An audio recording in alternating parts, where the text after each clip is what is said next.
Madame, Messieurs, bonsoir et bienvenue à cette autre édition de Regard social sur Equinox Télévision. Elle a vécu des années durant avec l'homme qu'elle a choisi devant Dieu et devant les hommes, mais un jour, il a fini par la quitter en lui laissant des progénitures dans des conditions difficiles à vivre à cause notamment du climat d'animosité qui s'est installé entre elle et sa belle famille. Elle n'a pas pu, la veuve en tout cas n'a pas pu assister à l'enterrement de celui qu'elle a choisi pour le meilleur et pour le pire. Mais finalement, et pire encore, elle ne sait non plus où se trouve la tombe de celui-là. Voyez-vous, c'est l'histoire de ce soir qui vous permet justement de revivre des moments difficiles d'une femme, d'une veuve qui ne sait pas où se trouve finalement la tombe de son époux. Nous parlerons de tout cela au cours de cette édition, donc avec nos invités qui vont intervenir en seconde partie. Une fois encore, bonsoir et bienvenue à tous.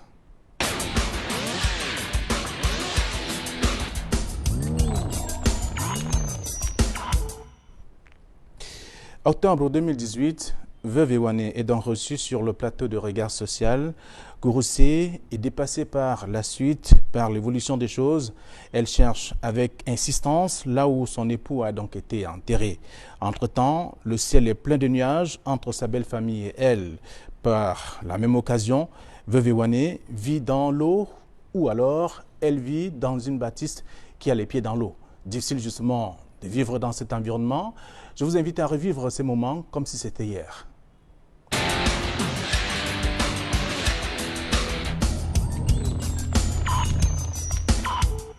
À 6 mois, 7 mois, j'ai vu que non, ça ne vaut pas la peine.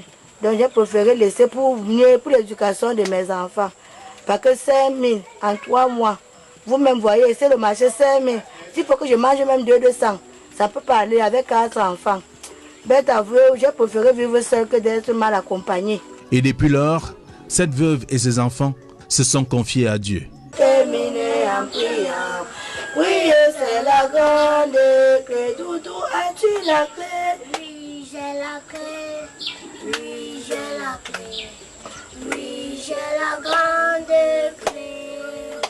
Je commençais en priant et je terminais en priant. Oui, j'ai la grande clé. Ngono obengi ejeni bonambu oma eke minji kanji biba kabili ngani ku mini no ne na minji ta sentu ni kona minji jenje na tetu bon nginya ndeme.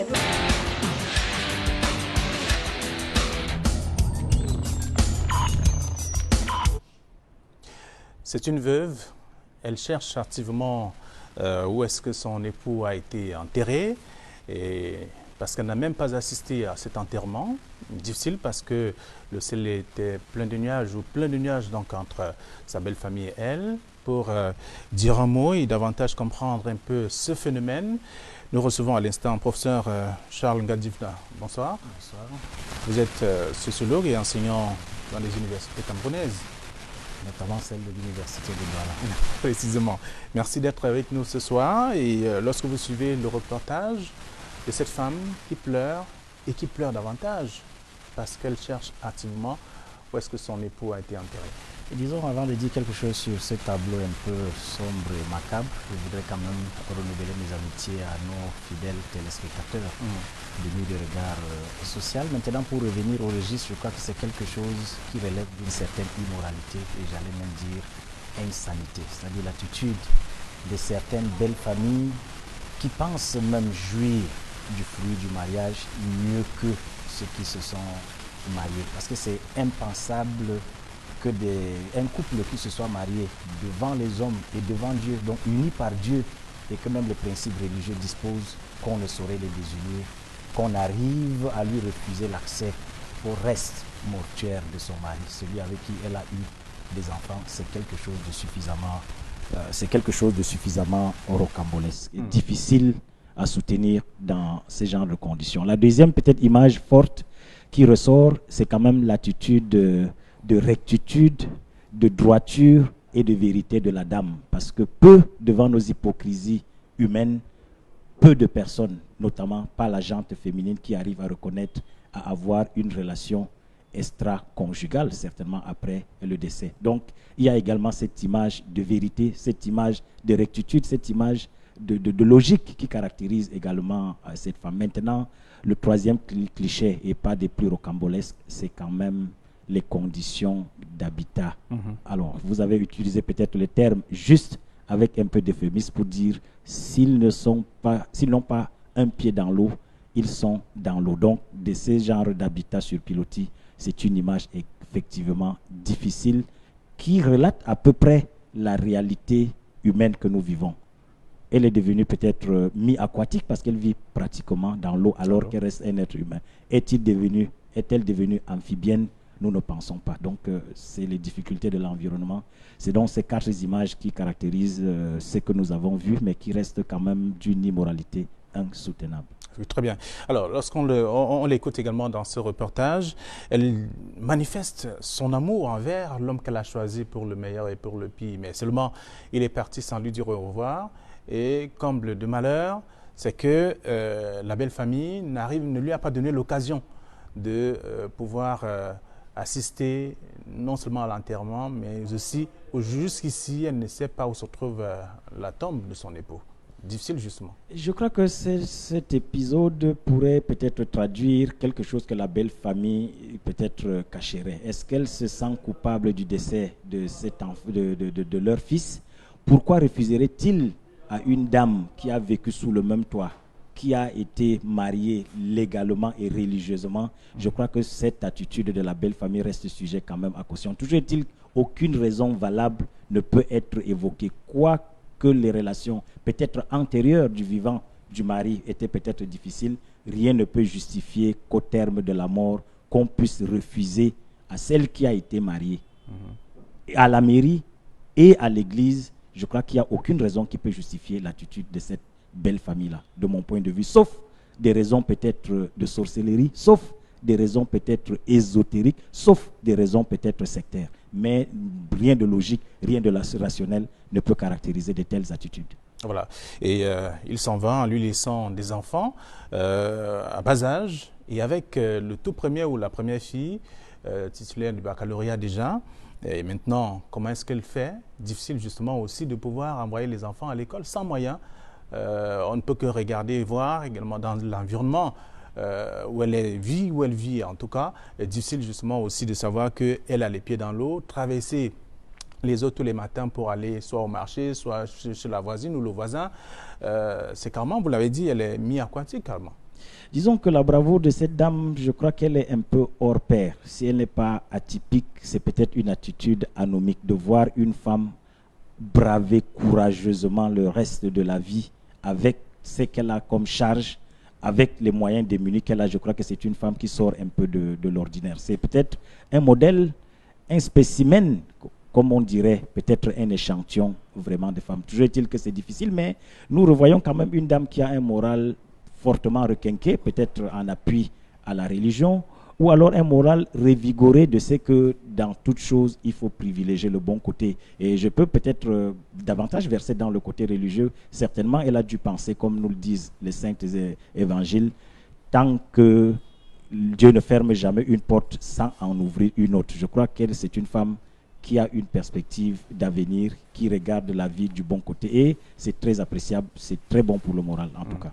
Et elle croit fermement, elle le dit, même qu'on l'a vu avec ses enfants chanter à tue-tête, évoquant le Tout-Puissant pour leur apporter son soutien, et afin de sortir également de toutes ces difficultés, même si de temps en temps elle a également révélé que les membres de sa belle famille traverse sa cour, chaque fois, passe et la regarde sans mot dire. Un peu comme si elle avait tué quelqu'un. Je crois que cela révèle simplement peut-être des scènes de jalousie. Bon, sans rentrer dans les différents angles du langage, il me semble que c'est une femme qui filait le parfait amour avec son mari de son vivant. Et ce qui pourrait peut-être susciter une certaine animosité, une certaine jalousie, de certaines envies, peut-être des membres de cette famille-là. Rien en dehors de cela ne peut justifier cette attitude, parce qu'ils restent quand même liés par le sang. Ce sont quand même des enfants de leurs frères. Et traverser une cour, sous forme de moquerie ou alors avoir des attitudes quelque peu éhontées devant celle-là. Je crois que rien ne peut justifier une attitude de ce genre-là pour des hommes ou pour des femmes normalement constituées. Parce que là, ils ont peut-être une dimension bestiale qui a pris le pas sur l'attitude humaine. Parce que des hommes normaux, bien formés, ne peuvent pas avoir de telles attitudes, tout au moins devant la mort. C'est difficile à comprendre, c'est difficile à justifier. Difficile également pour elle qui, pour une femme qui a perdu son époux et qui ne sait pas où est-ce qu'on l'a enterré, qui n'a même pas assisté à son enterrement. Il est difficile pour elle de pouvoir vivre au quotidien sans penser à lui. Et elle a dit également dans le reportage qu'elle a beaucoup aimé son mari et elle continue de l'aimer, même étant mort.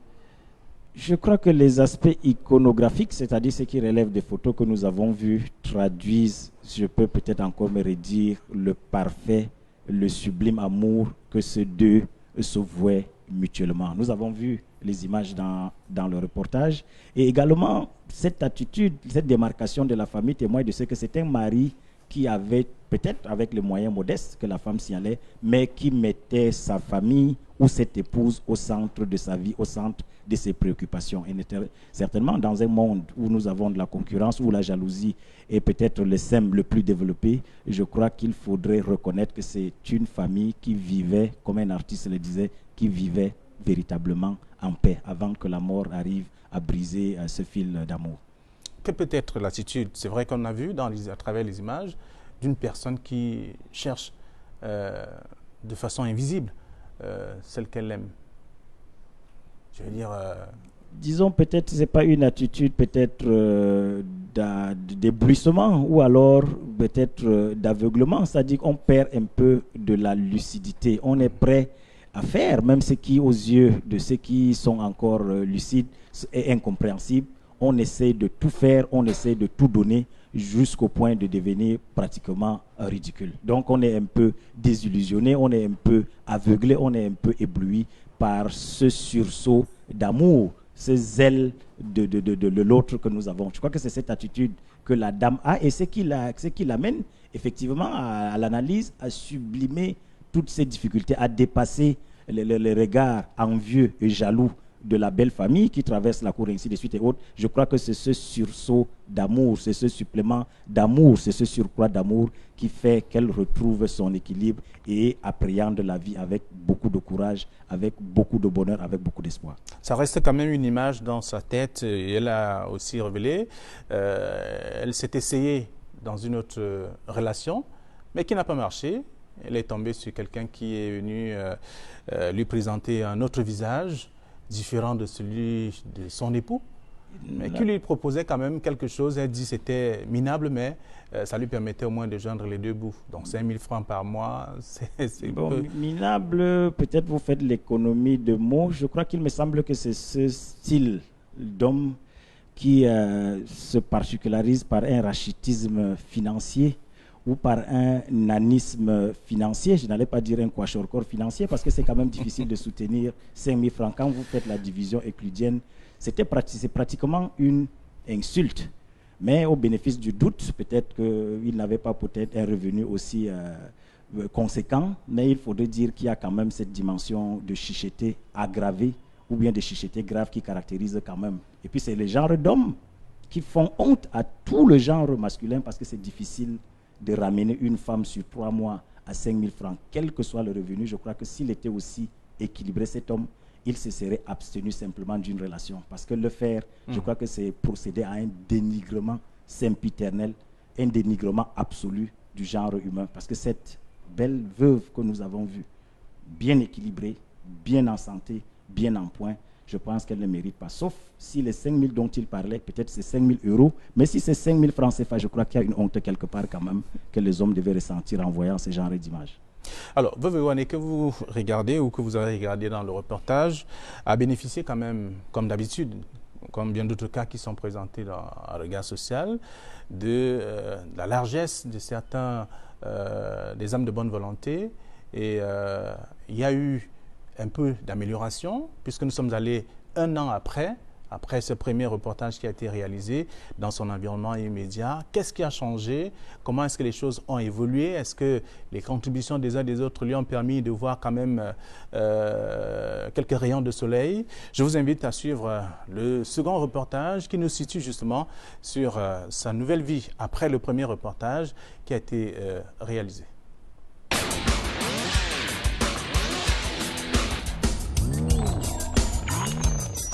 Les enfants, c'est ça qui est mouillé comme ça, parce que c'est entré comme il n'y avait personne.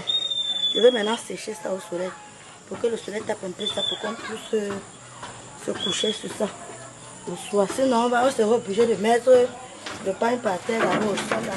Cette mère de famille, abandonnée à elle-même, torturée par le destin, continue de relativiser.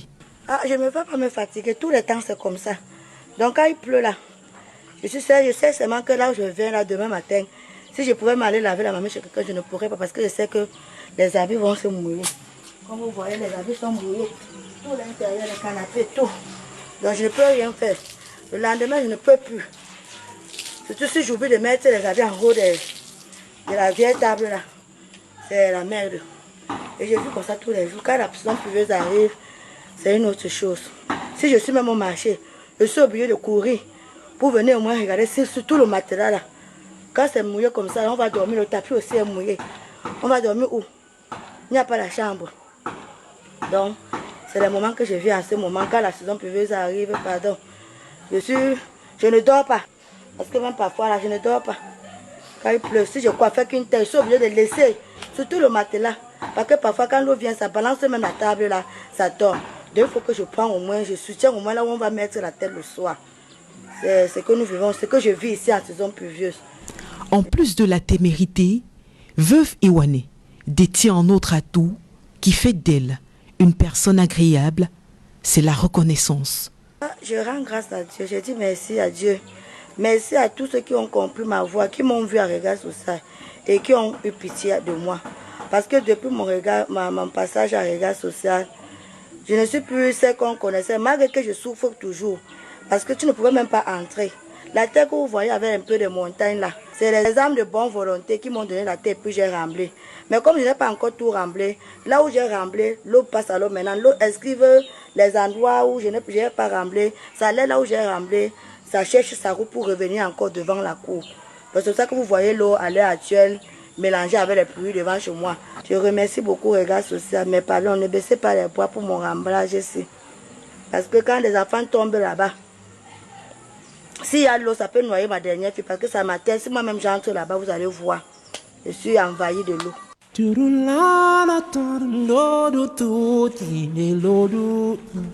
Finalement, ayant réussi tant bien que mal à presser son matelas de fortune, elle étale sur l'herbe fraîche et à l'aide d'un balai de type traditionnel, enlève l'eau qui est restée sur le sol. La tâche peut paraître rude, faire couler des larmes à beaucoup. Pourtant, veuve Iwane, elle, le fait spontanément en remerciant le ciel de lui avoir accordé la grâce d'avoir un abri pour ses enfants. Quand les pirogues passent et puis laissent les vagues, ça fait boum. Je sens comme si c'est un tonnerre. Parce que quand ça part, après l'eau commence maintenant à chercher, la vague fait sur mon mur, boum. Je crois que peut-être c'est une bombe ou c'est un arc-en-ciel qui est tombé du ciel. C'est ça qui me fait beaucoup peur, surtout quand la pirogue passe. J'entends seulement on. Donc, je reste avec la quiétude. On dit seulement que peut-être il va cogner le petit carabout là. Comme ça bouge déjà, j'ai peur que peut-être ça va encore tomber. Plus grave, si l'un des membres de la famille se retrouve aux toilettes pendant le passage de la pirogue. La pirogue vient faire l'essai. On est obligé de courir d'abord. Parce que comme c'est le piquet là, ça bouge, ça bouge, ça bouge. On a peur de tomber même dans l'eau là. C'est ça qui nous fait beaucoup peur, beaucoup. On dort quand la pirogue passe la nuit. Les vagues d'eau. Et quand l'eau, alors la marée même arrive, tu entends comment les poissons sautent derrière nous là. Ils sautent. Comme on est dans le carabot, on comprend vite. On est vite sensible. Et celle de ses enfants peut la faire migrer de coiffeuse à entrepreneur en bâtiment, en un battement de cils. Comme la pluie tombe, ça, il a mouillé ça. Et maintenant, la maison est ouverte derrière. Je vais essayer de mettre un peu la torche pour que si ça vient au moins, les vagues de nous, ça n'arrive pas loin à la maison. Parce que ça ne sert pas de faire. C'est comme ça tous les jours. Les gens de derrière là me voient. Parfois, je prends les papins, les enfants montent, ils se moquent de moi. Je ris, je dis que, venez alors m'aider. Ils disent qu'ils font comment, ils traversent dans l'eau. Je dis que, mais vous pouvez pas aussi nager comme moi. Je porte les papins quand le vent enlève la toiture là. Je porte avec les enfants me donnent, je monte en haut là-bas. Ils me donnent, je mets en haut. Donc, j'ai l'habitude de travailler tout seul avec les enfants. C'est eux qui m'aident beaucoup. Quand ça sort, on pleure. Après, on finit, on pleure. On dit que ouais, Seigneur, du caca. Les toilettes, ou ce qui s'y apparente, sont constituées d'un mélange de vieilles roues de voiture, de tôle et de planches de bois, le tout fixé sur pilotis, sur une sorte de fosse septique qui ne respecte aucune conformité. Pourtant, c'est ici, tout près de la mer, qui passe derrière sa maison, que la veuve, pire, ses enfants, se met au propre, en eau potable. La veuve Ewane a stocké ses propres réserves. Ce sont les bidons d'eau. Parce que comme on coupe trop l'eau, parfois on fait une semaine, on n'a pas l'eau. Donc j'ai pris, mais quand ils m'ont donné mes récipients comme ça, je puse, je classe comme ça. Même si l'eau fait même 3 jours, avec le forage, je n'ai pas d'abord pour manger. Si la maladie s'installe aussi, je vais faire comment? À l'intérieur de la maison, c'est une autre affaire. L'eau vient et va à sa guise. Les choses sont versées en vrac dans ce qui constitue le salon. La chambre, inutilisable la plupart du temps, du fait des marées hautes et de la montée d'eau en saison de pluie, a été abandonnée par la famille qui a trouvé refuge au salon. Ça fait 3 ans que nous avons abandonné la chambre, c'est parce qu'ici, la pluie tombe, c'est comme si on n'est que dehors. Quand la pluie tombe aux cheveux du lit, ça tombe sur les pieds, ça tombe sur la tête, ça tombe au milieu. Donc les enfants disent que maman bête à le salon.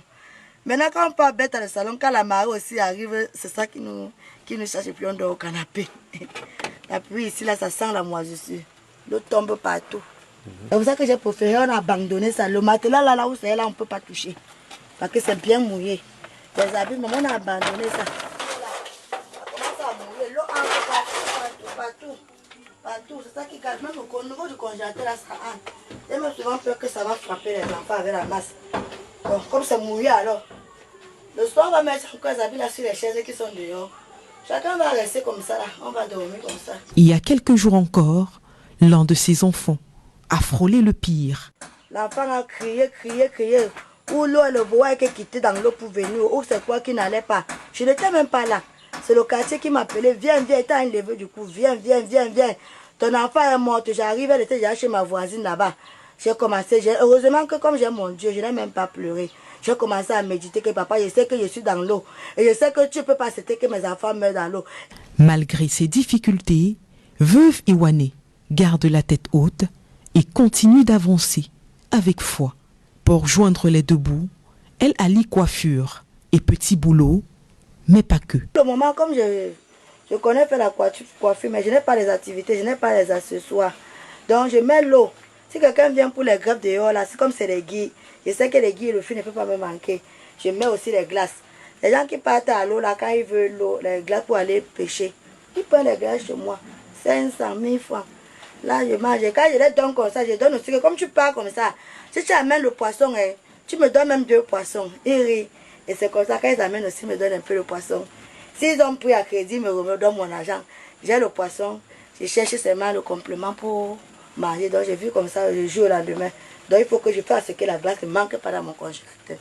Un modèle de persévérance, de résistance face à l'adversité. La veuve Ewane est une femme hors du commun.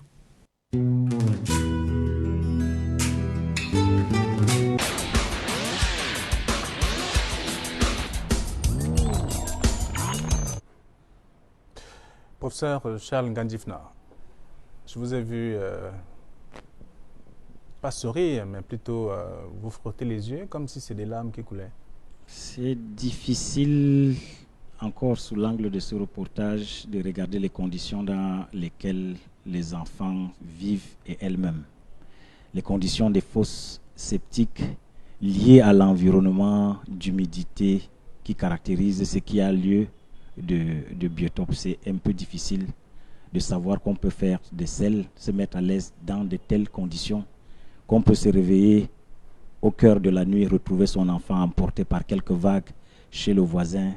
C'est un peu difficile de savoir qu'on peut encore, et dans une capitale économique, vitrine d'un pays, qu'on peut retrouver ces gens. Il faut questionner la politique de prévoyance sociale de cet état dans lequel le reportage a été tourné, l'état dans lequel cette ville se retrouve, et je sais que c'est le Cameroun. Donc c'est un peu difficile quand même de savoir qu'on peut être à ce niveau zéro du développement ou de l'environnement vital et sociétal. C'est un peu difficile, mais encore, je voudrais quand même encore m'incliner, j'allais dire brûler un cierge, en fait, au hope spirit de cette dame, cet esprit d'espoir qu'elle garde intact avec toute la jovialité, par-dessus la dimension que nous appelons en sociologie la famille, la dimension scélérate et mégère, c'est-à-dire la méchanceté de la belle famille, qu'elle garde encore ce sourire, qu'elle garde cet espoir, c'est encore à louer. Là, je voudrais également le saluer. Et naturellement, peut-être pour chuter sur la dimension de ce qu'il est difficile de voir ce genre de reportage, quelle que soit la catégorie humaine, on devrait au moins surfer sur cette triptyque-là. Se dire, si nous sommes enfants, on pourrait être dans la situation de ces enfants que nous avons vus. Du coup, notre dimension de magnanimité ne se justifierait pas dans la catégorie. Si nous sommes une femme, on peut se dire, on peut être veuve dans les mêmes conditions. Et si on est homme, on peut aussi se dire qu'on peut laisser une veuve. Donc, dans l'un ou l'autre cas, ou dans le tiers cas, que ce soit enfant, que ce soit homme ou que ce soit femme, c'est difficile de voir ce genre de reportage et de ne pas être tenté de manière absolue à mettre la main à la pâte pour faire réagir le cœur de par le reportage que nous avons vu. Alors, vous parlez justement de gestes de cœur. On a bien constaté que le tout premier reportage reflétait justement la réalité que nous avons vécue. Je veux dire, on a observé le jour où nous sommes allés tourner le tout premier reportage et un an après, il y a eu un peu d'amélioration parce que les eaux ne sont plus aussi envahissantes comme au premier jour. Et ça veut dire qu'il y a quand même eu des âmes de bonne volonté qui ont contribué, comme d'habitude, mais seulement il reste encore beaucoup à faire puisqu'elle vit toujours dans cet environnement et avec des difficultés, vous l'avez relevé également, elle reste forte dans sa tête. Naturellement, parce que c'est difficile, je crois que peut-être il y a eu un léger aménagement. Ça, on ne va pas cracher sur les quelques âmes de bonne volonté qui ont réagi, mais on ne saluera jamais sur un plan un peu plus large la charité de l'humanité. Quand on sait que vivant dans ce genre de conditions, dans ce genre d'habitat, qui est des personnes qui justifient de 200 titres fonciers ou bien qui justifient des grands immeubles, je crois qu'il y a encore la charité humaine qu'il faut questionner. Peut-être quelque chose est déjà fait. Nous sommes reconnaissants aux âmes de bonne volonté qui ont réagi, mais je reste encore sur ma soif que le plus gros effort reste à fournir tant qu'elle reste dans cette vie de grenouille ou dans cette vie de crapaud ou dans cette vie de petit poisson tel que nous voyons. Je crois que l'homme est un être terrestre, pas aquatique. Parce qu'elle n'est pas encore sortie de cette auberge espagnole, de mon point de vue. Oui, elle continue de rappeler quand même que les conditions sont difficiles, il faut la soutenir. Elle remercie déjà ceux qui ont fait le premier geste, il en faut encore, donc il en faut davantage pour qu'elle sorte donc de cette situation. On l'a également entendu sur un autre plan, elle veut toujours découvrir où son mari a été enterré. Je crois que c'est quelque chose de fondamental parce que tant qu'elle ne s'est pas rendue compte à l'évidence de là où son mari a été accouché, je crois que c'est difficile. Il reste un peu dans le spectre de sa psychologie, un esprit errant, un esprit divagant, un spectre qui plane toujours sur sa conscience au quotidien. Parce que une fois rendu à l'évidence, on réalise qu'effectivement il est décédé, il est enterré. Le temps peut-être d'un recueillement, c'est encore possible, mais tant qu'on n'a pas vu là où il a été enterré, je crois que ça ouvre la voie à beaucoup d'autres supputations. Est-ce qu'il a effectivement été enterré? Est-ce que quelque chose peut-être de rituel, pas commun, qui se soit passé? Pourquoi c'est arrivé? Je crois qu'il y a beaucoup de questionnements qui font que le cœur de cette dame ne peut pas être apaisé. Et je le dis toujours, il n'y a aucune raison qui peut fonder le refus de ce que cette dame, qu'on lui refuse l'accès au lieu où les restes de son mari ont été enterrés. Je crois que c'est difficile quand même à comprendre. C'est quelque chose de mythique, c'est quelque chose de mystérieux, d'énigmatique même, j'allais dire,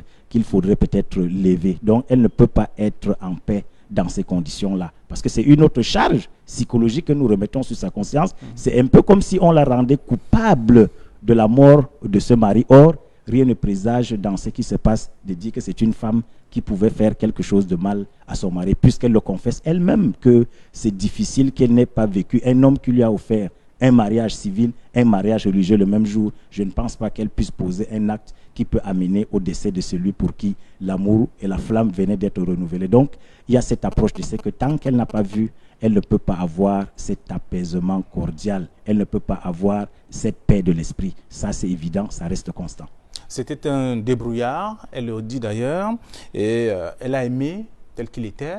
Elle continue de l'aimer jusqu'aujourd'hui et malgré... Ça, on n'a pas de doute parce que si dans ses propres déclarations et révélations, si elle a pu gérer un homme sur des mois pour 5 000 francs, je crois que c'est une dame qui doit avoir un détachement sur ce qui relève de matériel. Ça veut dire que c'est une qui aime vraiment pour aimer, quoique les philosophies antiques, préhystériques disent quand même que bon, on aime toujours pour quelque chose, mais je crois que celle-là aime plutôt pour l'amour, mais pas pour le matériel. Donc son détachement reste tout craint, reste tout azimut de par le reportage que nous avons vu. Elle a espoir. Elle sait que le lendemain pourrait être meilleur. C'est un peu ce qui la caractérise jusqu'ici. C'est de ce spirit dont je parlais, c'est-à-dire qu'elle a un esprit tellement fondé sur l'espoir, et j'allais même dire, elle a une foi fondée sur l'espoir. Elle prie beaucoup, et elle sait que les choses pourraient changer à tout moment, et justement, elle parle beaucoup avec ses enfants. Elle essaie de leur dire, écoutez, un jour, on ira découvrir où se trouve la tombe de votre papa. Vous ne l'avez pas vu, ce n'est pas grave, il y a de l'espoir. Et c'est cet espoir, justement, qui l'amène à penser qu'on peut vivre longtemps.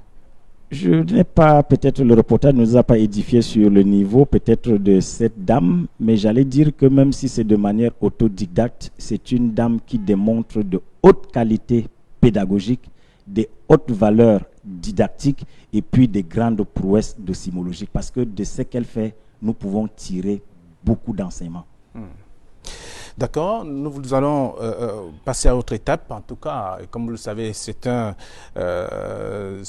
moment important de cette émission Regard Social sur Equinox Télévision, avec notamment ce cas que vous vivez depuis les premiers jours, son premier passage sur ce plateau. Un an après, l'équipe de reportage s'est rendue dans son environnement immédiat, découvrir qu'est-ce qui a changé, et vous l'avez vu également dans le reportage. Difficile toujours de pouvoir vivre dans cet environnement parce qu'il faut qu'elle sorte de là où elle vit. Peut-être, qui sait, également, tout d'abord, découvrir la tombe de son mari, où est-ce qu'il a été enterré. Et je vous invite justement à suivre le prochain reportage qui vous situe et qui nous situe tous sur ce qui va être fait.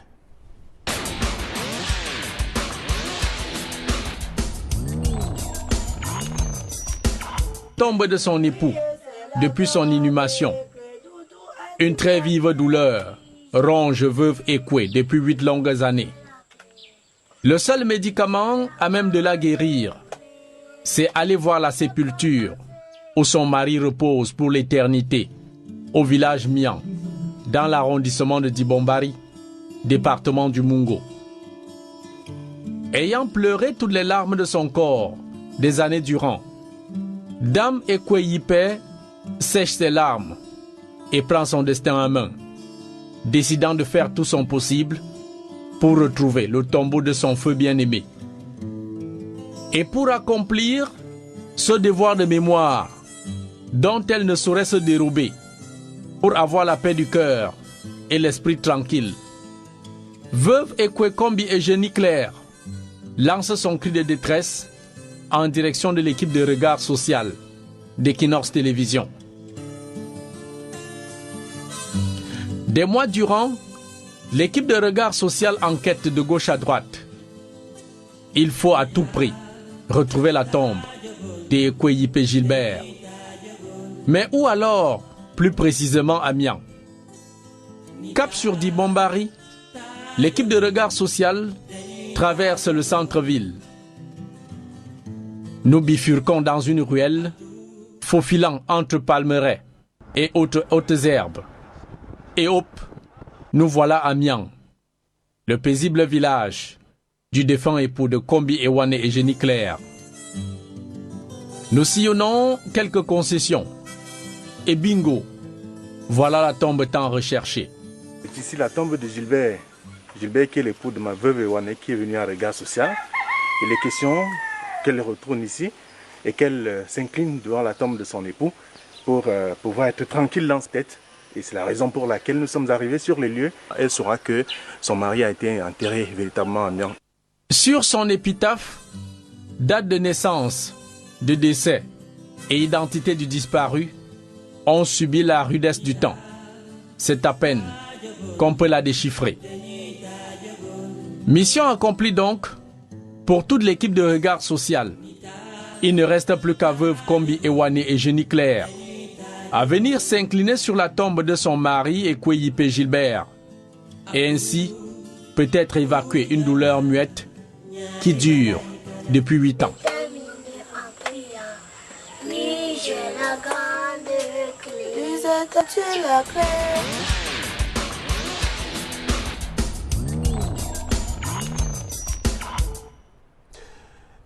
Vous vous attendiez à la voir sur le plateau? Peut-être sur le plateau, mais avant ça, la forte image de médiation, d'intercession, de regard social qui, après 8 ans, a pu colmater les brèches et retrouver. Et peut-être pour coller à une actualité du temps, on aurait peut-être confié le dossier du Mali à regard social que les rapprochements seraient faits et peut-être que la paix serait arrivée. C'est une forte capacité de médiation, une forte capacité de rapprochement ou alors d'arrondir les angles divergents. Et je crois que c'est tout à l'honneur de votre équipe qui a pu concilier ce qui arrivait à être radicalement contraire. Elle est venue à Regard Social justement parce qu'elle voulait découvrir où est-ce qu'on avait enterré son époux et maintenant elle est désormais située. Je crois que elle doit avoir, c'était sur le plateau, ça aurait pu se lire sur son visage. Je crois que c'est une dame qui a peut-être pas de la joie parce qu'elle a quand même perdu quelqu'un, mais elle doit avoir la paix dans l'âme après avoir souffert ce martyre pendant 8 ans. Parce qu'en 8 ans, beaucoup d'eau certainement a coulé sous le pont. Elle aurait pu elle aussi trépasser. Donc c'est quelque chose à remettre, c'est un exploit à remettre à Regard Social qui a pu, comme je le disais, rapprocher les deux angles au contraire. Aujourd'hui, veuve Ewane et sa belle famille, on va dire le ciel est clair carrément parce qu'il n'y a plus de problèmes comme par le passé, elle le disait, qu'il y avait des difficultés à pouvoir retrouver la tombe de son époux. Le Regard Social a joué son rôle. Et bien entendu, les deux familles sont désormais unies. Elle peut à tout moment se rendre donc sur la tombe de son époux. Oui, c'est évident que les antagonismes, les divergences, les différends sont aplanis aux grandes dames, je crois, que de cette belle famille qui se sent aussi libérée. Et peut-être même pour la vie éternelle à celui-là, de savoir que ces deux familles, c'est-à-dire son épouse et puis ses parents, vivent maintenant en toute convivialité. Je crois que même le repos de son âme auprès de Dieu, nous pouvons l'espérer à cette situation-là. Donc, c'est les trois parties qui se sentent maintenant soulagées de ce fait inutile qui a été chargé sur cette dame. Donc, le fait maintenant de voir la tombe, elle peut se recueillir et les enfants, ils savent désormais où reste, où repose éternellement leur mari. C'est un soulagement inouï, c'est un soulagement qui n'est pas estimable. Elle a délibérément refusé de venir sur le plateau parce qu'elle dit qu'elle a atteint son objectif et elle sait qu'elle devrait en principe être là pour dire merci aux téléspectateurs et même à l'équipe de Regard Social. Elle l'a déjà fait, mais elle préfère rester dans l'anonymat. Elle s'est dit à ce niveau, c'est plus fort que ce qu'elle ne pensait. Effectivement, je crois que cet exploit réussi en si peu de temps à 2 passages dans l'émission. Je crois qu'elle est dans une phase psychologique où elle ne réalise pas encore la réalité. Donc, elle est encore dans une dimension de rêvasserie. Or, c'est une vérité. Donc, on peut comprendre l'émotion, on peut comprendre l'état d'âme actuel, le fait qu'elle ne puisse pas s'exhiber. C'est peut-être le temps de digérer cette joie immense parce que c'est l'occasion de le dire. Elle est dans le sublime, une joie sublime, une joie suprême qu'elle ne peut pas pour le moment encore extérioriser, de peur de ne pas contrôler son émotion. Je crois que son attitude de se mettre en retrait se comprend, mais cette attitude ne saurait être assimilée soit à de l'indifférence ou bien soit à de l'ingratitude vis-à-vis de ceux qui l'ont aidé. Elle est plutôt dans ce que nous appelons en sociologie la famille la joie extase. Donc cette joie absolue qu'elle n'arrive pas à contenir. Et ne soyez pas surpris qu'après cela, c'est elle qui revienne à la charge pour le faire. Mais pour le moment, il est de bon ton qu'elle compense ces 8 années de travers, cette charge de la disparition. Une fois sortie de cette extase, nous pourrons revoir maintenant notre Eugénie. Peut-être vous l'avez dit, ce n'était pas une opération facile pour l'équipe de Regard Social. Fouiller à tous les niveaux et retrouver la tombe de celui qu'elle cherche depuis plusieurs années. Et finalement, on a réussi à le faire. Je crois que c'est peut-être ce qui fait la force peut-être de cette émission. Et puis ça justifie aussi de l'épaisseur, de la solidité, de la crédibilité de cette formation peut-être de journaliste. Parce que le journaliste, par définition, c'est un investigateur. Et je crois que ça témoigne plutôt de votre bonne formation, certainement aussi de l'appui technique. Parce que parcourir ces bleds, ces bourgades, ces palmeraies, ainsi de suite, demandait quand même des moyens conséquents. Donc je crois que c'est une politique de communication, une politique sociale soutenue par tous les moyens. Et je voudrais peut-être aussi à ce niveau-là brûler un cierge à votre équipe technique, à votre équipe de management et puis aux journalistes, aux techniciens et autres. Je crois que vous avez réussi en même temps une question d'information, une question d'enquête, une question d'investigation et une question de médiation. Donc vous avez réussi le quartier dont on a besoin. Et c'est pourquoi j'avais envie de dire, on vous aurait peut-être pour un temps transposé au Mali, qu'on ne serait pas en train de vivre ce que nous vivons là-bas, de par votre capacité et de négociation et de conciliation des angles contraires, des différends, des divergences et des litiges. Donc pour cela, je crois que j'allais dire chapeau bas à l'équipe. Merci pour toute l'équipe, en tout cas au nom de toute l'équipe, bien entendu, la direction générale qui ne lésine pas sur les moyens pour que cette émission continue de présenter ce qu'il faut présenter et d'aller au-delà même de ce qu'on imagine. Comme le slogan d'Equinox le dit, nous rendons compte au-delà de l'image. Donc comme vous le savez, mais seulement lorsqu'on regarde tout ceci, il lui faut autre chose. Vous pouvez imaginer, c'est pour cette veuve qui sait déjà où son époux a été enterré et qui a déjà de très bonnes relations, de très bons rapports avec sa belle famille. Ça veut dire que la paix est revenue, carrément. Mais il lui faut quand même peut-être autre chose que là où... Oui, je crois qu'il y a une célèbre sentence sociologique qui résume ce qui pourrait arriver après et que vous connaissez si bien.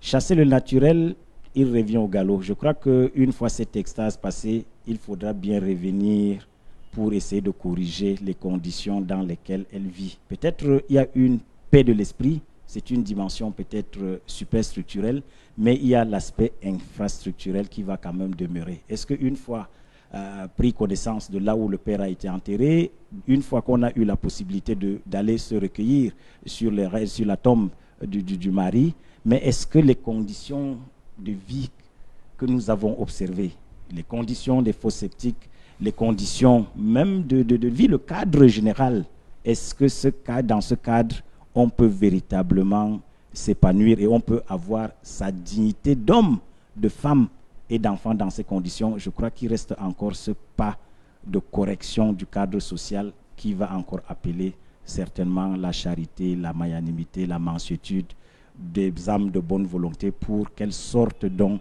de cet univers qui est même plus que carcéral, parce qu'il y a certaines prisons qui sont un peu plus confortables que le milieu qu'elle vit. Donc c'est une autre prison qu'elle vit. Il faudrait qu'elle sorte de cette mauvaise passe, de cette ornière. Je crois que c'est encore un challenge, un défi qui reste à relever après que l'équipe ait pu retrouver les traces, le lieu exact où il a été. Donc je crois que l'autre charge, ce sont maintenant les conditions de vie qui participent à l'épanouissement des êtres humains que sont Eugénie et ses enfants.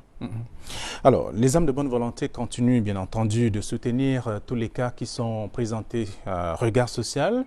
Et comme vous le savez, ça a toujours été un plaisir, un dénouement heureux pour plusieurs cas, chaque fois qu'un cas a été solutionné, il a été présenté également sur ces antennes et avec toutes les explications possibles, et les conditionnalités qui sont réunies pour permettre également à ceux qui ont contribué de savoir que leurs efforts n'ont pas été ou alors ne sont pas tombés dans l'eau. On a utilisé tout ce qu'il fallait utiliser à bon escient pour permettre justement au cas social de pouvoir retrouver le sourire. Et ça, c'est la raison principale qui l'a amené à Regard Social, c'est-à-dire trouver d'abord là où son époux a été donc enterré. Et ça fait une joie pour elle aujourd'hui de savoir qu'elle sait déjà, elle peut repartir à tout moment, elle peut savoir, et les enfants également, qui veulent aussi savoir où est-ce que leur papa a été justement enterré. Ça a été fait. Alors, je vous invite justement à suivre une autre phase, peut-être importante aussi, que celle que nous avons montrée il y a quelques minutes, qui me semble celle que vous avez peut-être évoquée tout à l'heure, c'est-à-dire changer d'environnement, trouver quelque chose de mieux, peut-être. Mais je vous invite justement à suivre et juste après, nous allons apporter quelques éléments de réponse à tous les questionnements.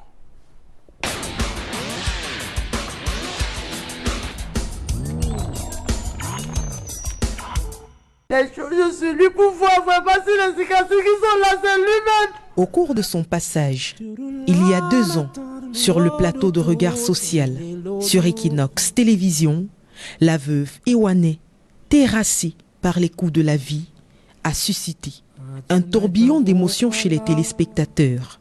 Ce soir-là, les membres de l'association Action Cameroun pour les orphelins et enfants vulnérables, ACOEV, installés derrière leur écran de télévision, sont touchés dans leur chair par autant d'injustice et de souffrance. Je suis à la maison et comme la marée me met haute, j'ai peur, les enfants ne vont pas à l'école.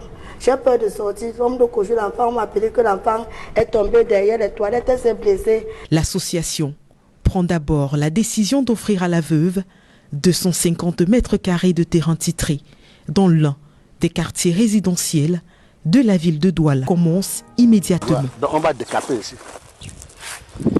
Parce que si il faut prendre la fondation au niveau 0 de la route. À des postes, c'est qu'on devait aller un peu plus haut que ça. Donc, comme il n'y a pas de charge, on va décaper la terre ici. On va envoyer ça là-bas. Et là, il y aura un petit couloir entre la barrière et la maison. Ici, dimanche, on ouvre la fondation. Donc, à partir de lundi, on commence l'excavation. Chaînage, on tôle, on met les ouvertures et tout, jusqu'à la peinture. Conçu sur mesure pour la veuve Ewane et ses enfants par un entrepreneur, la maison s'annonce comme un havre de paix, la fin de toutes leurs souffrances. La maison est construite sur 10 sur 10. Donc, il y a 2 chambres. 2 chambres pour la maman, avec toilette à l'intérieur. 2 chambres pour les enfants, sans toilette à l'intérieur, mais une toilette extérieure pour les enfants et pour les étrangers. Il y a une cuisine moderne, il y a un salon avec une véranda.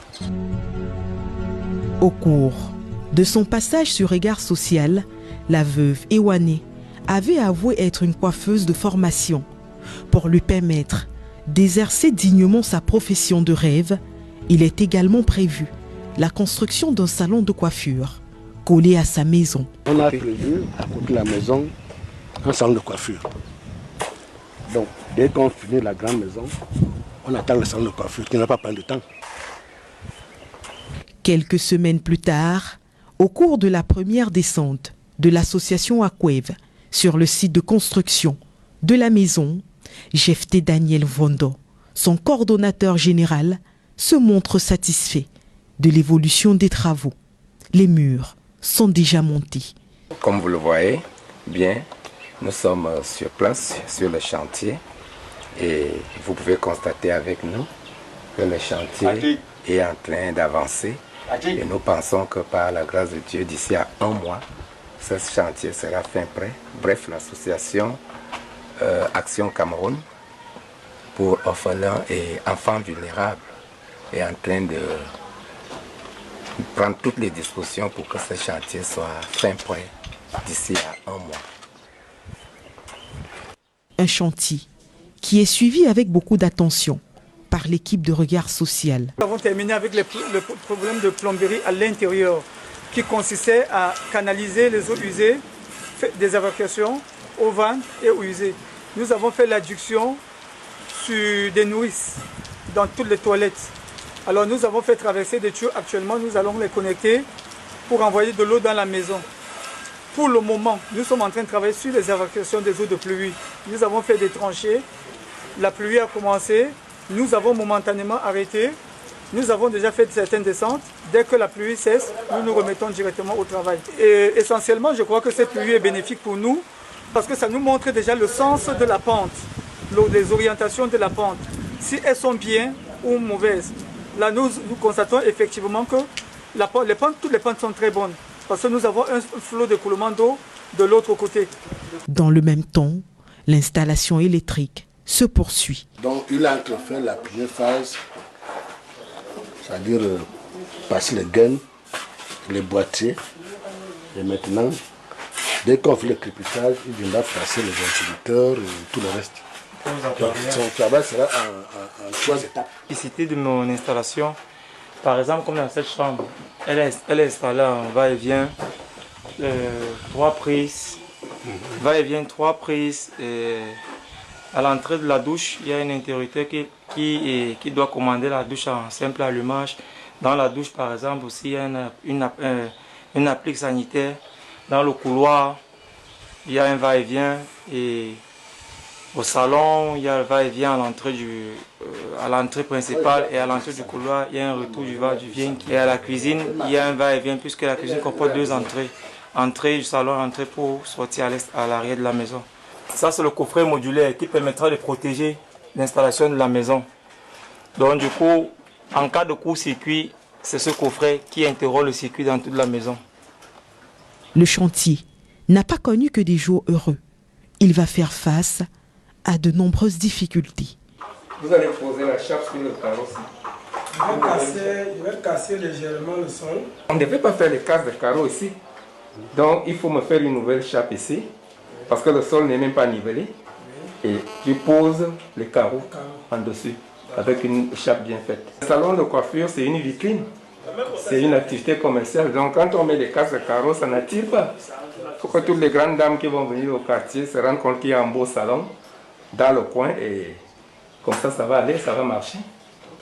Nous avons constaté que le carreau qui était posé n'était pas celui que nous avons commandé, celui que nous avons souhaité qu'il soit là. La peinture qui se trouve sur les murs externes de la maison n'est pas celle commandée. Les portes sont loin de la conformité recherchée. Nous sommes venus réceptionner la deuxième partie du chantier. Nous avons constaté que les matériels, les choses n'étaient pas faites dans les normes.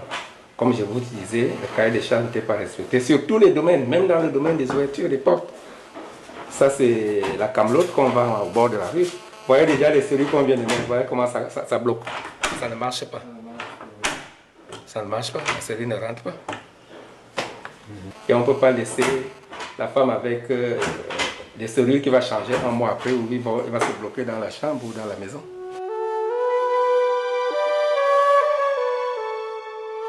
Un état de choses qui va pousser l'association à injecter de nouveaux fonds, soit près de 4 millions de francs CFA, en plus des 17 autres déjà remis à l'entrepreneur. Plafond, carrelage, il devait m'écrire reprise carrelage, reprise plafond, branchement électrique, remboursement du paiement du chef chantier,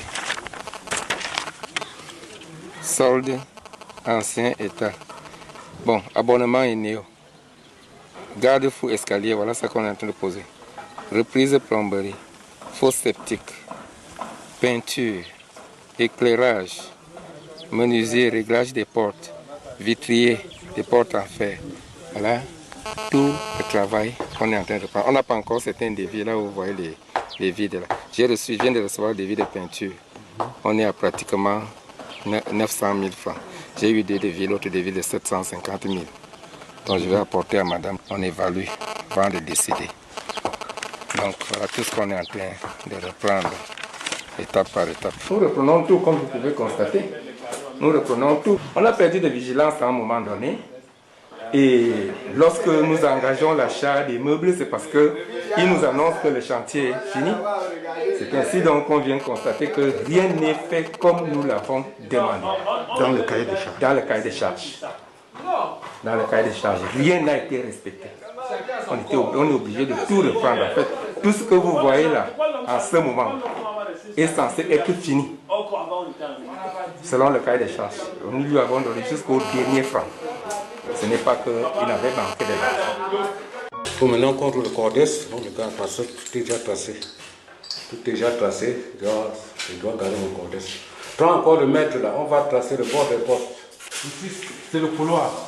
Nous, on a prévu la couleur verte au couloir pour que ça frappe avec le mur du salon qui est aussi en vert. C'est pour ça qu'on a ressorti le couloir, que ça aime le même ton. Pour les chambres, ils ont prévu 2 couleurs.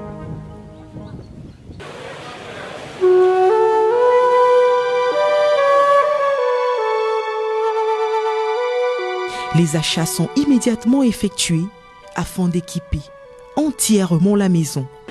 On a su, nous voulons prendre le matériel, l'électroménager. Un réfrigérateur géant avec congélateur, une cuisinière et une télé écran plat pour les enfants. Notre choix, c'est ce frigo géant qui a un grand congélateur avec 4 compartiments et le frigo en haut. Et non seulement pour cette raison, mais parce qu'il est économique. Parce que comme aujourd'hui, il y a 2 types de congélateurs, comme les ampoules. Il y a les ampoules économiques à consommation réduite et les ampoules à consommation pleine. Donc il est parmi les congélateurs à consommation réduite. Une cuisinière avec 4 foyers.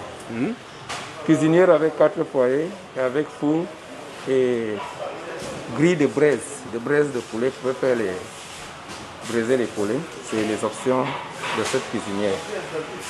Elle peut faire les gâteaux avec le four.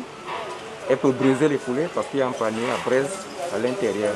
Et elle a 4 foyers.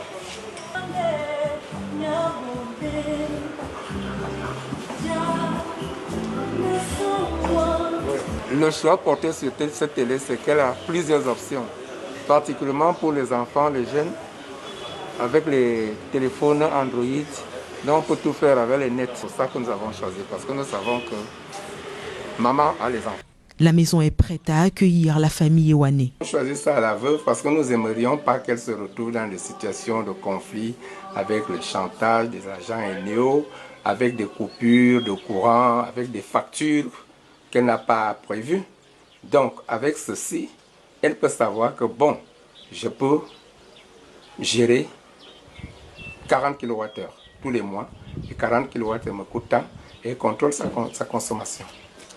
Et puis avec ceci, elle a la possibilité de nous prévenir, parce que c'est ce que nous voulons, parce que nous allons l'accompagner dans certaines charges pendant un moment. Elle peut nous prévenir que j'ai déjà le signal alarme que ma consommation va finir. Et nous avons 2 à 3 jours pour lui recharger les kilowattheures, l'énergie nécessaire. Une solution a aussi été apportée pour l'adduction en eau potable. La maison est terminée. Le coût total des travaux et de l'ameublement est de 28 970 000 francs CFA. Et encore, ce n'est pas fini. Bien sûr, c'est un total provisoire parce que normalement, on devrait faire les choses dans l'ordre. Faire d'abord établir un titre foncier. Bon, mais compte tenu de la confidentialité de la chose, on ne pouvait pas avoir tous les éléments de madame pour pouvoir engager le titre foncier.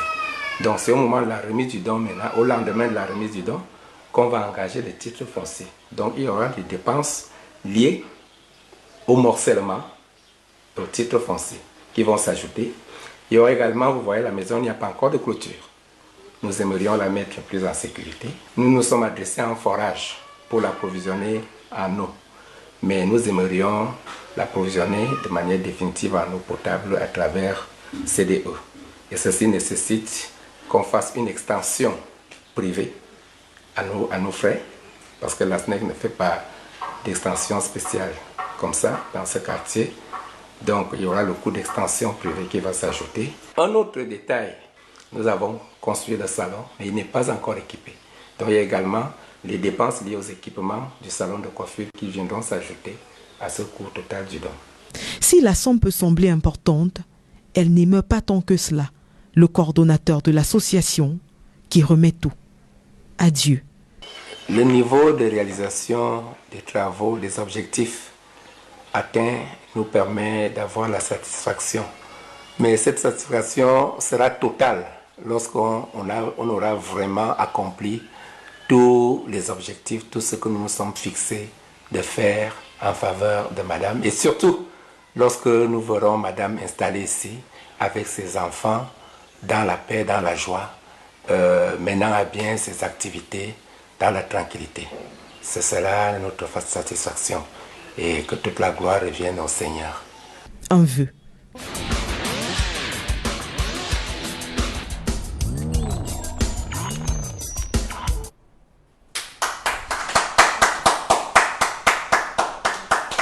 Et voilà.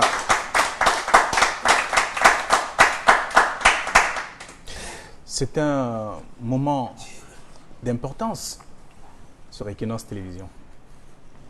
L'homme est une histoire sacrée et il est à l'image de Dieu. Je crois que ça a été choisi à dessein et c'est à se demander si on n'est pas un peu déconnecté, déphasé et détaché de la vérité. Je crois que beaucoup comme moi ont de la peine à réaliser cette révolution ou ce changement copernicien de vie qui s'est opéré. Je crois que vous aurez la possibilité de rassurer tout le monde qu'il s'agit d'un don à cette dame que nous avons vue et qui heureusement est homonyme à un haut commis de l'État. Mais je crois qu'elle le retrouve aussi dans son luxe. Donc j'ai de la peine personnellement à réaliser.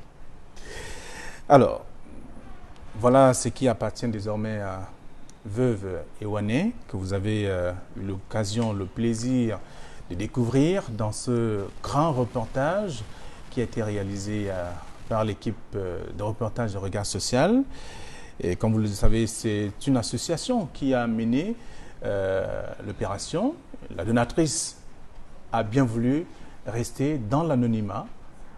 Comme vous l'avez d'ailleurs constaté, elle s'est dit qu'il était difficile pour elle de pouvoir voir cette femme en situation de détresse et l'abandonner carrément.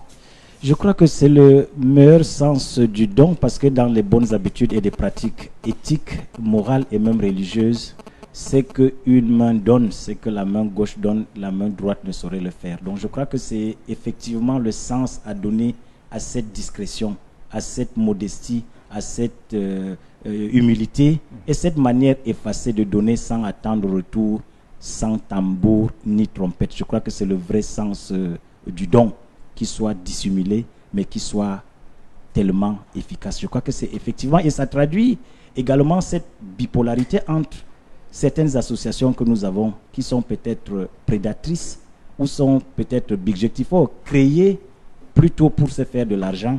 Nous comprenons qu'il y a aussi des associations qui sont salvatrices et qui sont protectrices. Et je crois que c'est le sens de cette association qui a fait des choses en grand, mais en bonne discrétion. Donc cet aspect éthique, cet aspect moral, cet aspect discrétionnaire mérite quand même d'être salué. Mais je voudrais quand même à la chute, et c'est une leçon également importante parce que c'était tellement sublime, c'était tellement beau, c'était tellement artistique, c'était tellement fin, c'était tellement finot qu'il ne faudrait pas que ces anciennes voisines arrivent à peut-être donner la mort à leur mari pour prétendre à cela. Donc je crois qu'il faudrait rester dans une approche parce que, en toute honnêteté, je peux dire, tout maître de conférence que je suis, je ne pense pas rivaliser d'adresse, de confort. Donc je crois qu'il faudrait également que les égos soient tassés, qu'on ne soit pas envieux, qu'on mette cela au compte de la divinité. Donc je crois que c'est un acte de Dieu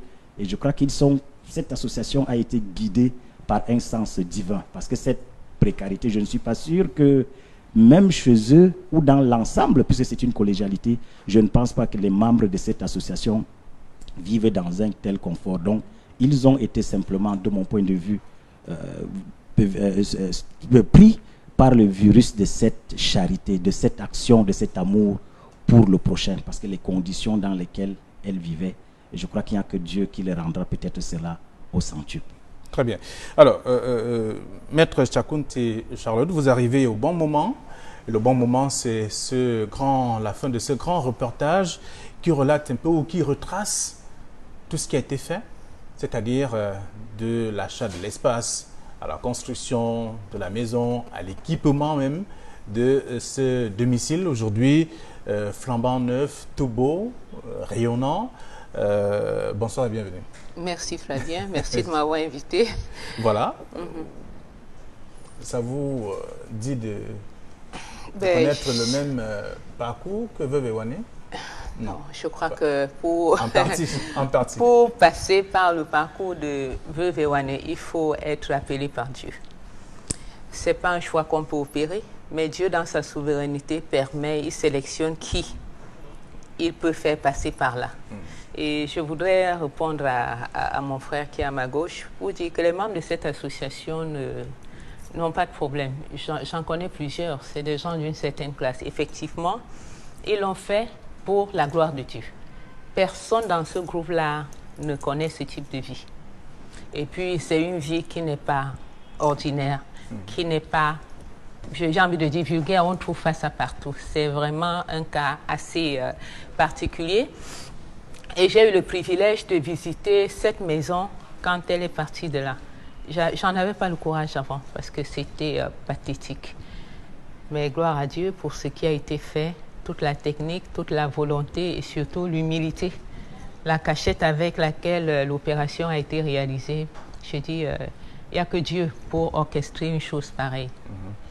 Alors, vous avez vécu, elle part de toutes ces difficultés qu'elle a évoquées et relevées depuis le premier reportage sur ces antennes de regard social. Et juste après, il y a des étapes, une étape après l'autre.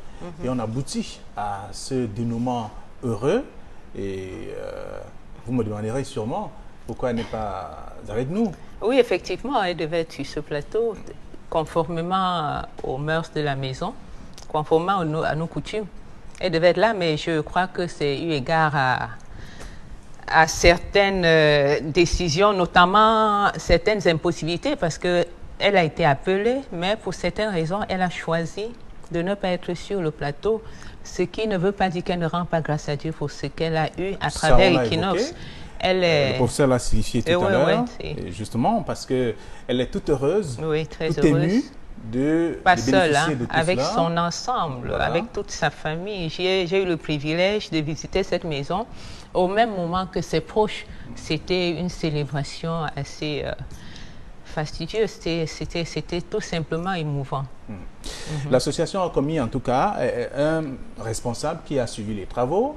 On l'a bien vu, on l'a écouté également dans ce reportage qui retrace un peu ce parcours, qui permet aujourd'hui à Veuve Ewane de retrouver le sourire. Après, la raison principale qui l'a amenée à Equinox, c'est-à-dire d'abord découvrir la tombe de son époux, et ce qui a déjà été fait. Et maintenant, à côté de ce qu'elle a souhaité, elle a sollicité, des âmes de bonne volonté ont œuvré, et surtout la donatrice, qui est donc à la tête de cette association, qui préfère rester dans l'anonymat, a amené un changement dans sa vie, et un changement vraiment positif tel qu'on voit à travers cet édifice. Oui, je crois que c'est davantage cet aspect de discrétion, peut-être un peu en démarcation avec Maître. Je crois que c'est une association. Si l'association n'était pas mue par une volonté de discrétion et d'agir en tout détachement, je pense quand même que c'est une association structurée. On aurait dû, en dehors de la présidente, déléguer quelqu'un. Je crois que pour être juste, pour être clair, je crois que c'est une association qui a simplement voulu faire dans la discrétion. Parce que s'il était question de représentativité, qu'elle avait été jointe, je crois qu'il y a quand même le principe de subsidiarité et de délégation. Je crois que, de mon point de vue, en suivant les 3 reportages, que ce soit sur le fait de déléguer le suivi des travaux à un maître d'ouvrage, et puis que dans l'ensemble des reportages que nous ne voyons pas davantage les membres de cette association, il me semble que c'est un choix juste, c'est un choix bon de discrétion, mais plutôt qui ne saurait se justifier par quelques occupations ou bien préoccupations que ce soit. Donc, je crois que ça reste dans le fil de ce qui est attendu, que ce soit au plan éthique, que ce soit au plan religieux, d'agir en toute discrétion. Il me semble que c'est le fil conducteur ou bien cette loi des reins qui est guidée cette association-là. Et qui, je le dis encore, pour peut-être c'était une figure de style de dire que l'ensemble des membres ne sont pas, mais je suis sûr qu'il y a d'autres membres, au moins par filiation, qui sont peut-être plus démunis. Donc ils ont fait un choix. Je préfère encore revenir sur le fait que c'est une femme qui a été élue par Dieu, et je crois que c'est une association qui a été inspirée par Dieu. Parce que ce choix, chacun d'entre nous a au moins des démunis dans sa famille. On aurait pu orienter. S'ils ont pu l'orienter, je crois que rendons grâce à Dieu qui a opéré, qui a éclairé, qui a guidé, qui a été posé comme tuteur. Je crois que c'est le terme juste, et cette association est restée discrète. Je crois que c'est comme ça qu'il faudrait agir dans la vie. Justement, que ni le responsable de l'association, encore moins la dame, n'est sur le plateau ce soir. Tous veulent évoluer dans la discrétion totale, mais les œuvres parlent. On voit bien tout ce qui est... Elles restent convaincues qu'elles ne le font pas pour l'homme. C'est leur acte est en référence à Dieu qui, de là où il est, il le voit. Je crois qu'elles ont vu juste au-delà de tout folklore, au-delà de toute fanfare. Je crois qu'elles ont compris que c'est qu'elles agissent, elles ne rendent compte qu'à leur conscience et à leur Dieu. C'est comme ça qu'on devrait réagir. Donc, il n'y a pas de récupération, il n'y a pas de calcul mesquin mercantiliste derrière leur action, et c'est véritablement à louer. Et on pourrait dire que ces dames sont effectivement à l'image de Dieu. C'est vrai, surtout que ce n'est pas la première œuvre. Hein. Environ 28 millions de francs CFA pour la construction de cette maison. Vous comprenez bien qu'il faut avoir l'esprit de Dieu en soi pour arriver à ce niveau-là.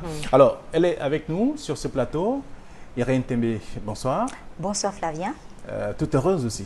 Très heureuse. Elle ne vous appartient pas, cette maison. Donc, du tout, je ne heureuse, rêve pas. Mais pas envieuse. Voilà, il ne faudrait pas être envieuse, il ne faudrait pas qu'on se dise que tiens, nous sommes aussi un cas social, on va peut-être souhaiter, entre guillemets, bon, que peut-être... Je dis toute heureuse parce que l'équipe de Regard Social a atteint son objectif, c'est-à-dire permettre à quelqu'un qui avait perdu le sourire de le retrouver. De retrouver la joie. Oui, de retrouver la joie, parce qu'aujourd'hui, c'est une autre veuve Ewanais qu'on a retrouvée. C'est une femme qui est différente de celle que nous avons reçue ici en date du 4 octobre 2019 sur ce plateau, où elle était vraiment dans un état pathétique et lamentable. Et là, aujourd'hui, nous avons une dame qui est très heureuse, une dame qui entame une nouvelle vie, une dame qui entame, on peut dire, un nouveau départ. Mais qu'à cela ne tienne, malgré le don qu'elle a reçu, elle a également reçu du soutien de la part de nos chers bienfaiteurs. Et les différentes contributions que nous avons perçues en date du 4 octobre 2019 sont les suivantes. Rodolphe Tekamambou, 1000 francs. La famille Fakam, 5000. Bienfaiteur de Bonabiri, 10 000. Gama Kampugwe Myriam, 2 000. Madame Itebe, 1000 francs. Une étudiante, 1000 francs. Une bienfaitrice, 2 000. Anonyme, 1000 francs. Anonyme, 2500. Bienfaitrice de Bonabiri, 5 000 francs. Pierre de Mbakoa, 1000 francs. Dorothy Moufi, 5 000. Dikabo Thérèse, 5 000. Dodo Fulbert, 2 000. Pauline Lassiliemboué, 3 000. Chantal Noël, 5 000. Gemnan Sandrine, épousons Goulet et Boilet, 5 000 francs. Gaëlle Racheté, 3 000 francs. Une bienfaitrice, 500 000. Famille Fobidjan, 5 000 francs. Bienfaiteur de Koto Village, 5 000 francs. Joanne de Boya, 5 000 francs. Pierrette Choupou, 2 500. Alain Marius Teuillou, 1 500. Pierrette Choupou, 2 500. Elle a contribué 2 fois. Nous avons donné un montant de 581 000 francs CFA. Et actuellement, Madame Veuve Ewanais a perçu la somme de 581 000 francs CFA. Ce qui signifie qu'en caisse, il nous reste 0 francs. D'accord. Et ça, c'est la situation financière de... Oui, tout à fait. C'est la situation financière de Veuve Ewanais. Toute heureuse aujourd'hui. Oui, très heureuse. Voilà. Donc, on s'attend bien à ce qu'elle manifeste davantage de cette joie.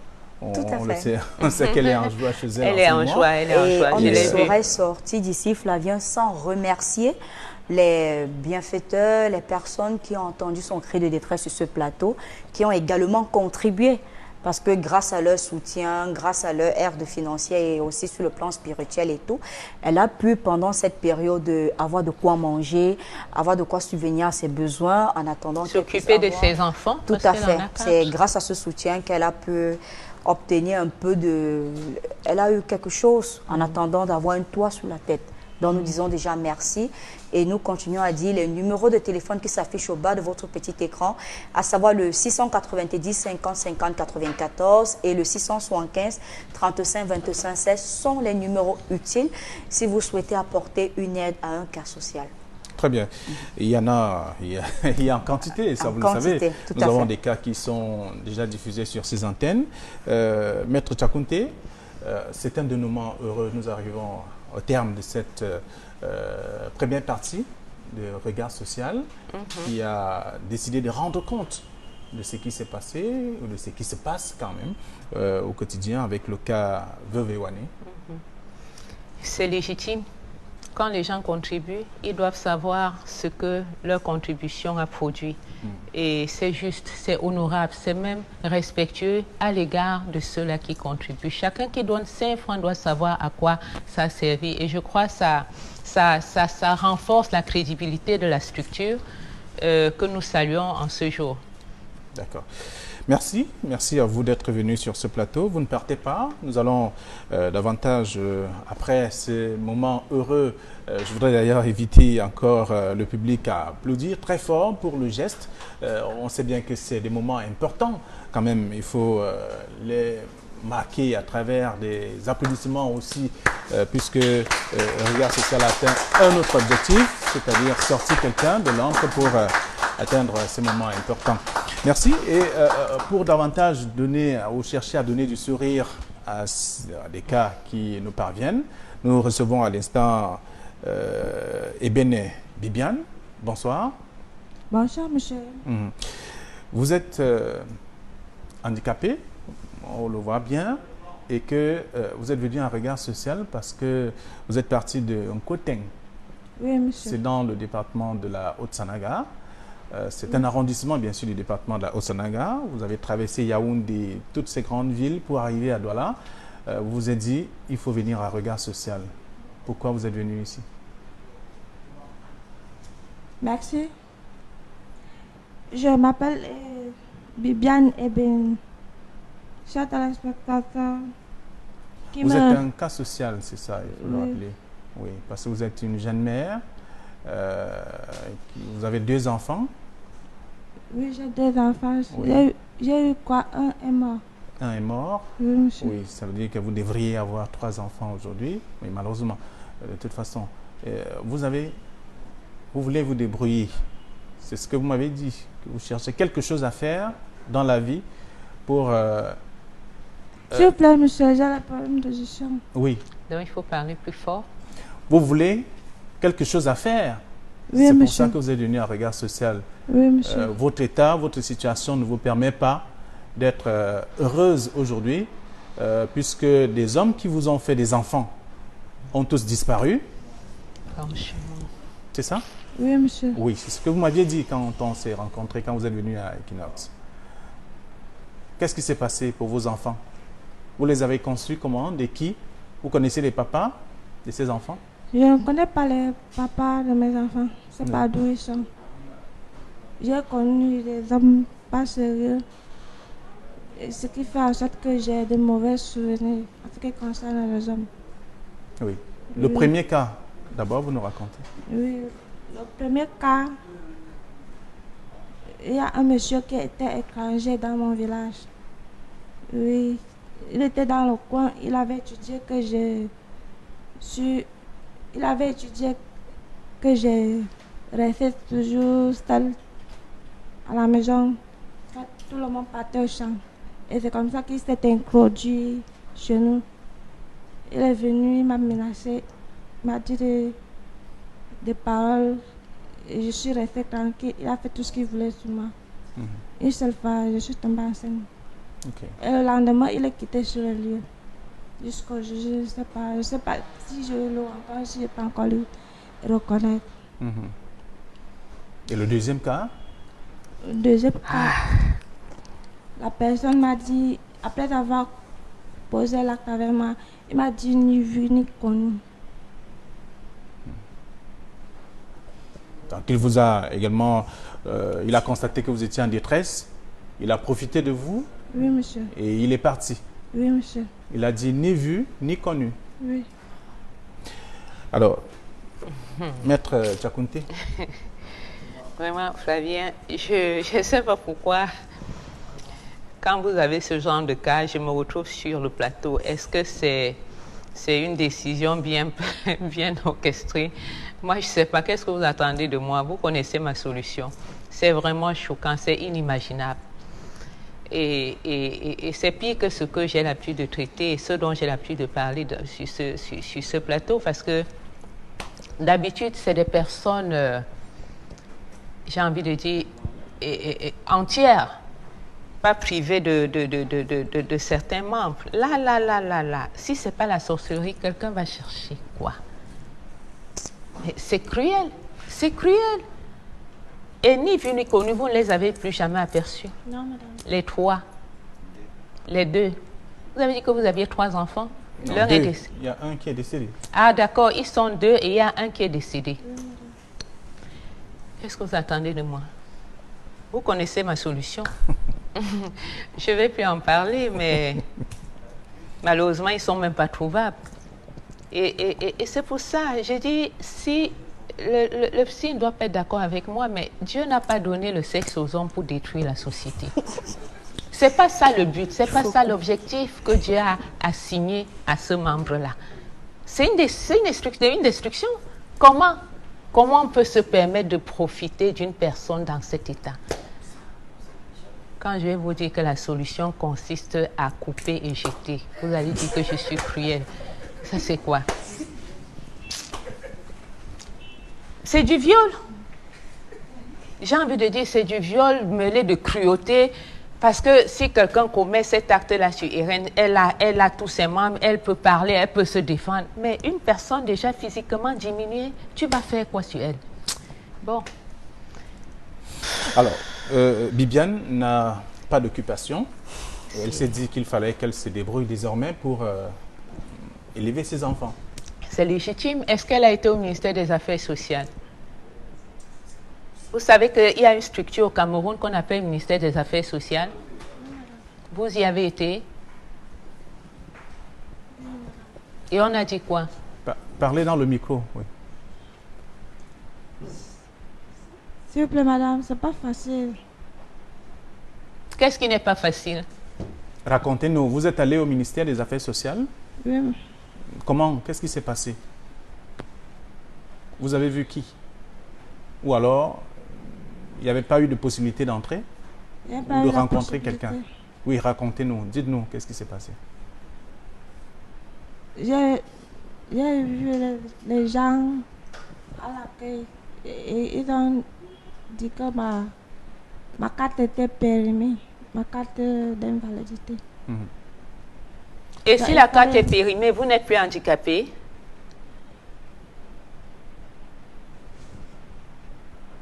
Répondez. Répondez, on veut comprendre. Vous êtes toujours handicapé, c'est ça? Vous n'avez pas changé de statut? Rien n'a changé en vous, même si... Il fallait que je fasse la carte pour monter le dossier. Ça veut dire que tant que vous n'avez pas un dossier régulier, le ministère des Affaires sociales ne peut pas vous aider? Et ce qui m'amène ici, c'est par rapport à une formation que j'avais suivie.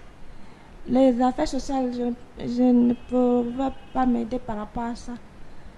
Donc, une fois, j'ai fait une demande au niveau du service social pour qu'on puisse m'aider pour faire le simple commerce.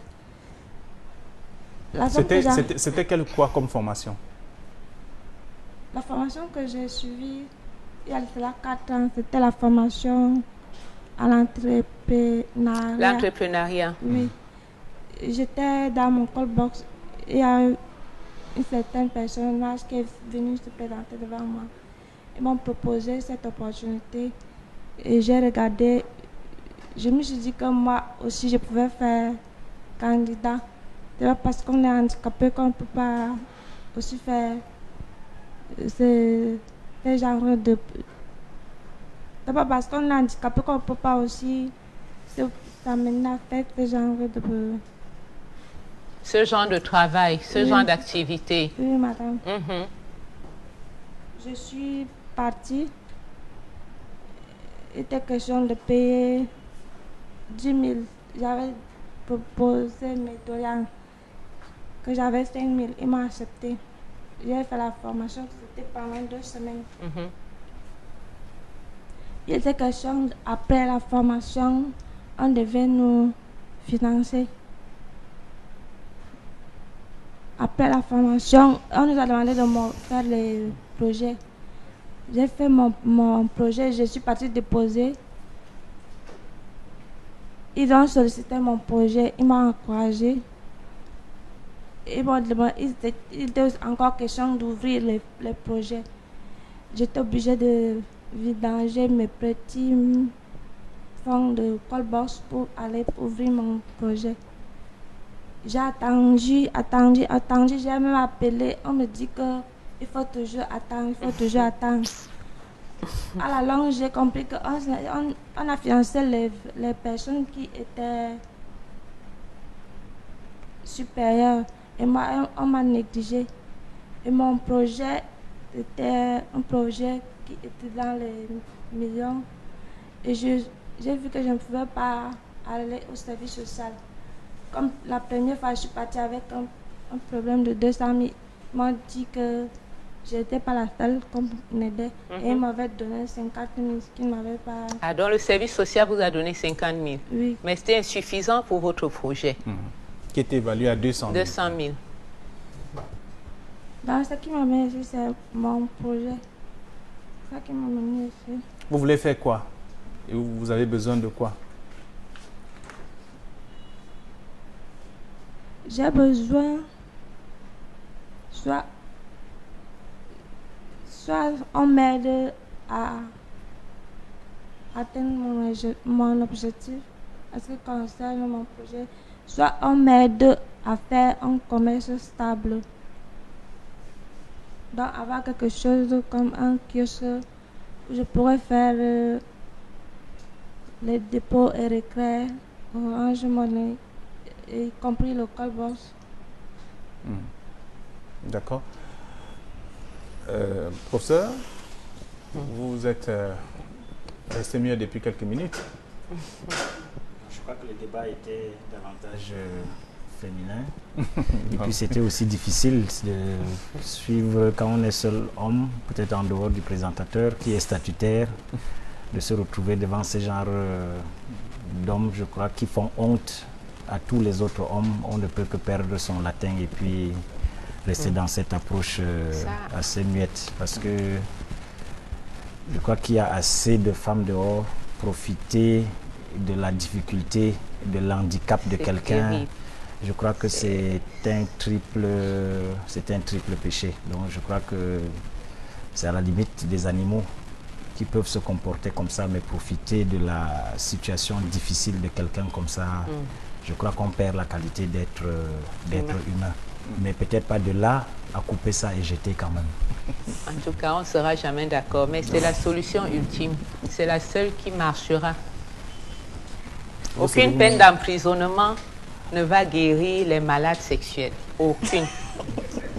C'est la seule solution. Je vous ai dit, essayez, prenez 2 violeurs, vous traitez comme j'ai dit là. Les autres vont réfléchir dorénavant. Même quand l'envie va les prendre, ils vont penser à la sanction proposée par M. Yakunti. L'envie là va mourir.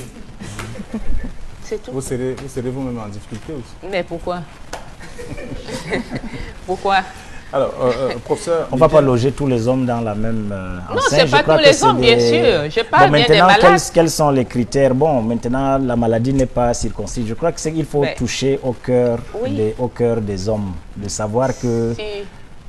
Je crois que ses parents n'ont pas choisi de l'avoir dans cet état. De dire que quand on est homme, ça dit que celui-là pourrait arriver à se reconvertir et trouver de se dire qu'il peut avoir un enfant de cette situation. Si c'est un autre qui le faisait. Donc je crois que c'est quelque chose qui doit toucher à notre moralité. Alors, et puis à notre dimension religieuse. L'autre information qu'elle ne nous dit pas, c'est qu'elle est grand-mère aujourd'hui. Parce que sa première fille a déjà un enfant. Bon, je ne dirais pas que c'est quelque chose de... Je ne sais pas quel âge elle a. Je ne pense pas que ce soit une malédiction qui accompagne, mais c'est un peu difficile quand même parce qu'il faut quand même se poser une question. Ses parents sont où? Elle vit quand même dans une famille, sauf peut-être à conclure aussi qu'elle a fait un enfant qui est handicapé, qu'on aurait dû peut-être abuser. Donc il y a quand même certaines questions qui méritent d'être quand même posées parce qu'elle appartient quand même à une famille quelque part. Si elle...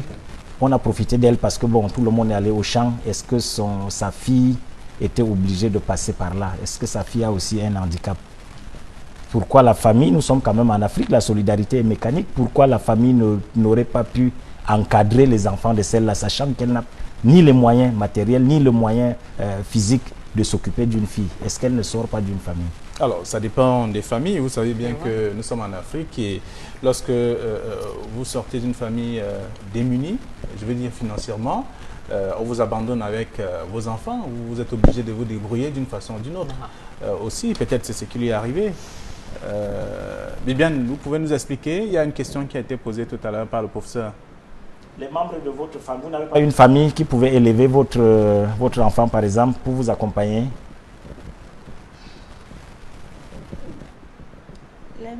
Les membres de la famille, j'en ai. Mais je suis abandonnée à moi-même. Dans le sens que depuis mon existence, je suis née. J'entends seulement que j'ai eu à marcher. Donc je suis tombée malade à l'âge de 2 ans. Je ne sais pas ce qui s'est passé. On me dit que c'était la polio. Donc moi et mes frères, il y avait toujours une différence jusqu'à maintenant. On a beaucoup privilégié mes frères comme moi. Ce qui fait en sorte que tous mes besoins, ma vie, je suis prise en charge par comme une sœur catholique. C'est elle qui m'avait pris tant petite. Mais je n'étais pas trop petite. J'avais déjà un certain âge. Elle s'est engagée à s'occuper de moi. Elle m'a envoyée à l'école. Elle m'a laissée dans la famille. Et maintenant, elle est morte. Je suis restée comme ça. Donc, je suis rentrée dans la famille. Ça ne donne pas. Je suis comme ça, la seule. Donc, en fait, si vous avez 200 000 francs, vous allez réaliser, vous allez atteindre vos objectifs. Je dis, si après cette émission, vous avez 200 000 francs, vous allez atteindre vos objectifs. Vous allez pouvoir réaliser. Si vous avez les 200 000 francs CFA aujourd'hui, ça vous suffira pour réaliser votre activité? Oui. Il en faut plus? Est-ce que vous avez compris ce qu'il dit? Vous entendez ce qu'il dit? Parce qu'elle a dit si on vous donne les 200 000 francs CFA, ça va vous permettre de mener votre activité? Je ne voudrais pas lire peut-être dans son esprit, mais je crois que on aurait pu orienter autrement. Chacun de nous, nous connaissons le niveau de vie et puis la rentabilité d'une activité. Nous savons que des principes du management, c'est qu'il faut faire une petite étude de base. Peut-être dans sa situation, je suis sûr que même si vous ramenez le projet à 100 000 francs, elle va dire que ça va aller. Je crois qu'elle nécessite un petit business plan dans cette activité qui convient à son statut physique.